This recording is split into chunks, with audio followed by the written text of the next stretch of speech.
تەنها ئەمڕۆ سێ ڕۆژنامە نووس لە پارێزگای سلێمانی ڕفێنراون و دەستگیر کراون. هیچ کێشەیەک بۆ موچە خۆرانی هەرێم دروست ناکرێت و بودجە لە وادەی خۆیدا دەگاتە هەرێم. حەمەد حەلبوسی سەرۆکی پەرلەمانی عێراق لەسەر دۆسیەی گەندەڵی دەدرێتە دادگا و ئەنجامەکەشی بۆ ڕایگشتی ئاشکرا دەکرێت. لاتی وەرد نیوز و سڵاوتان لێبێت و داوسمانم سێ هەواڵتان پێشکەش دەکەم.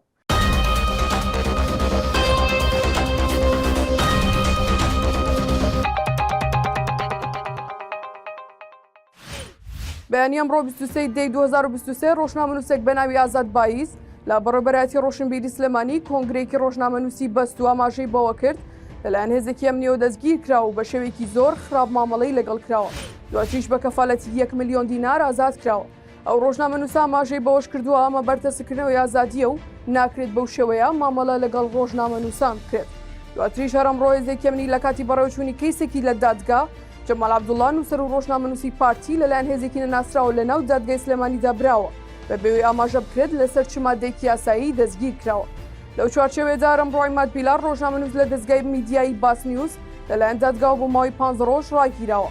پەیامنێری تیوار نیوز پێی ڕاگەیاندین ڕاگررتنی عیماد بیلال لەسەر نووسینی کۆمنت بووە لە فەیسبوک و لەسەر سکاڵای کۆمەڵی دادگەری بووە شایانی باسکردنە ڕێکخراوەکانی ڕۆژنامەنووسان لە شاری سلێمانی هیچ ڕوونکردنەوەیەکیان لەو بارەیەوە نەداوە لە کاتێکدا لە پێشودا چەندین کەمپینیان ڕێخستووە بۆ دەستگیرکردنی ڕۆژنامەنووسان لە ناوچەکانی تری هەرێمی کوردستان. ڕێباز حەملان ئەمڕۆ دووشەمە لە لێدوانێکدا بۆ ڕۆژنامەنووسان سەبارەت بە شەڕی مەخمور و ناردنی بودجە ڕایگەیاند لە دوێنێەوە سەرۆکوەزیرانی هەرێمی کوردستان و سەرۆکی هەرێم لەگەڵ سەرۆکوەزیرانی عێراق لە پەیوەندیدا. سەرۆکوەزیرانی عێراق لیژنەیەکی پێکهێناوە بۆ لێکۆڵینەوە لە هۆکاری ڕووداوەکە و دوێنێ کێشەیە کۆتاییات و چارەسەرێکی بنەڕەتی دەکرێت بە ڕەزامەندی هەردوولا. ئێمە تەجاوز ناکەینە سەر هیچ شوێنێک بەڵامەوەی پەیوەندی بە خاکی هەرێمی کوردستانەوە هەیە بە دڵنیایی بە خوێنی خۆمان بەرگری لێ دەکەین وەکەوەی دوێنێ بینیتان بەرگریمان لێ کرد.